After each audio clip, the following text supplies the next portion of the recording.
Hello everyone, welcome back to my channel Econ Vision by your teaching buddy.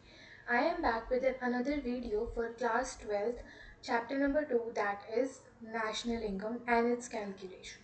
So in last video we discussed about the circular flow of income and one of the method for calculation of the national income, that was value added method.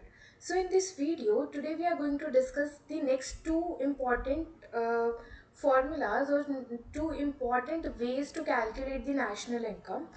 Now, as we have discussed, according to a macroeconomics model, if there are no leakages and no injections in an economy, then someone's income is someone else's expenditures and vice versa, right? The economy keep on moving with the same amount if there are no leakages in between the circular flow.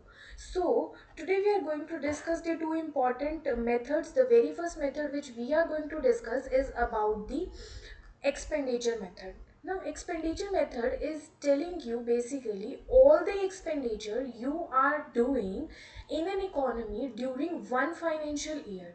During one financial years means that that is from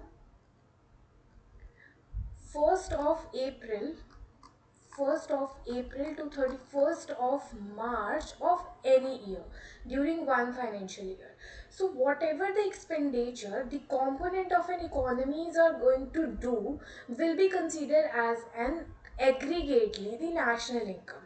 If you want to take only for the domestic income, then we are going to take only the components of an economy and all those expenditure done by them which is in the domestic area, right? So let's discuss. In last video we discussed about some of the expenditures that can be done. Like, as we know that the expenditure is done either by the consumer or investor or government and rest of the world. In this expenditure method, for time being I am talking about the open economy. Open economy means they where import and export is also taking place, right? The net effect we are going to see that whether if our exports are more, then economy will grow more. If exports are less than imports, then economy will fall down, right? So we are discussing that this CI denotes with the all the expenditure that is done by the household sector in our economy.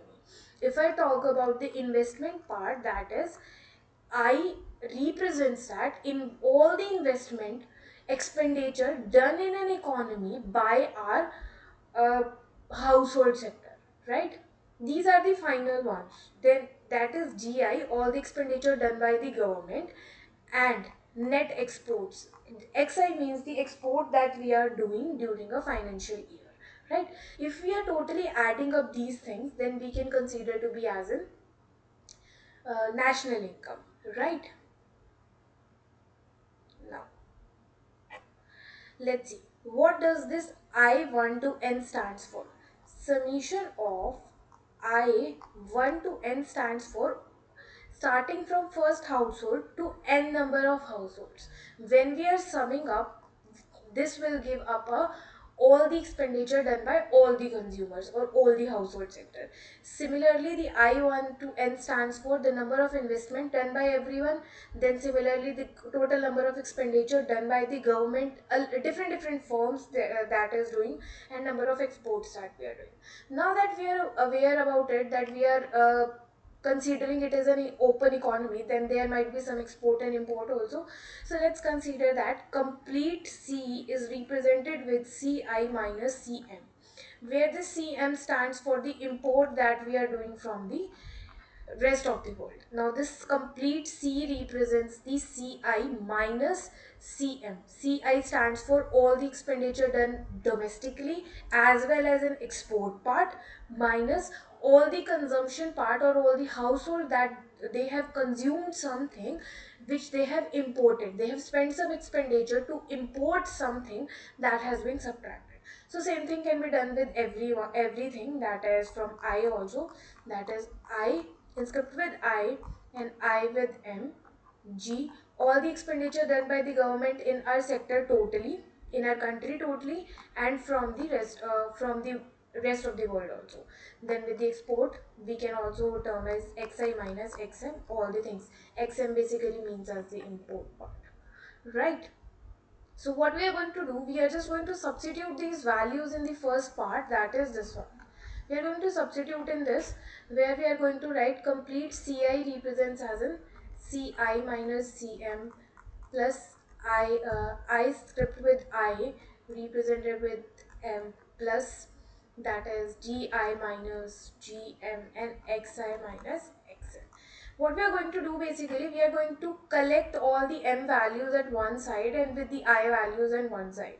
It will look something like this, where Cig plus scripted with Xi minus all the M values, where M value stands for the import part.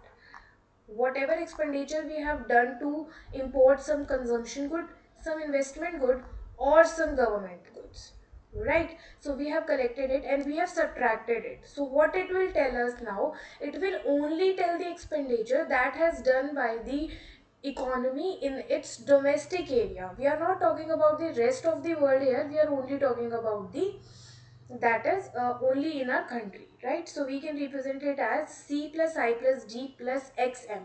Why I am explaining this expenditure method with this CIGXM method, the reason being is there are some next 2-3 chapters of a short run equilibrium where these things are only going to be used, so you will be able to understand those particular topics very clearly and very easily if you are aware about that why we are taking CIGXM. For time being, you might find these things very complex to your problem because in TR Jain and Sandeep Kar, these things are not written like this. If you still have doubt in those questions also, you can comment it down and ask your question. But it's my humble request, if you are preparing for a board exam, do follow NCRT book like I am following you to make you study for this expenditure or this national income part. It would be really helpful to you people, right? As well understood this, now this represented as C plus I plus G plus XM as in GDP, where GDP stands for the gross domestic product. That means incompletely whatever the expenditure has been done in a domestic economy, product means final output, is equals to this, which will tell the domestic income for a particular country, right? Now how to convert domestic to national, national to domestic, this we will I'll make one another video, or basically the next video will be based on this thing only, how to create the formulas and what are the basic, and I will explain it in such an easy way that you will never ever face any problem in making the formulas, right? If you still have doubt till here, you can comment it down and ask in the video, right? So we have calculated for the like expenditure method. Let's try to calculate for the now the income method. Now as we know, there are four factors of productions as we discussed in the last video: land, labor, capital and entrepreneurship. There are some factor payments against it, like from against a land there is a rent, against a capital there is an interest, against a labor there is a wages, against entrepreneurship there is a profit. Like everyone have their corresponding factor payments if you are providing your services. So if we are planning to calculate the national income by expenditure method, and this is a macroeconomic world, then we can find the national income with the income method also. Whatever someone is getting their income can also be calculated in the national income, as we Indians do, as our particular government is doing right now. They are working on an income method because we are asked to write income everywhere. Whenever you might have seen, whenever there is a tax part, then you have to show your actual income. Whenever you have to make your Aadhaar card, some actual income need to be there. Why government is collecting these type of income data? Because they need to calculate the national income for that particular year, right? So let's calculate the GDP for this particular method also, where W stands for the wages for all those households, those who are working. P stands for the profit for every firm. IN stands for the interest rate for every firm, and R stands for the rent for everything. Now, when we sum up these things, we are capable to understand about the GDP, that is gross domestic product, right? We can answer it like this also: wages in our country minus the wages that we have imported, that is IN in our country and IN we have imported, and RI minus RM that we have imported. right? We can make the formulas. When we are summing up, we are getting up the GDP part, right? It is so simple to calculate. If you can understand that in an expenditure method we are using like consumption, investment, government spendings, and import and export. With against them there are some factor payments, and when we sum up we are going to get the GDP 40. That is for an income method also, right? Thank you for watching the video.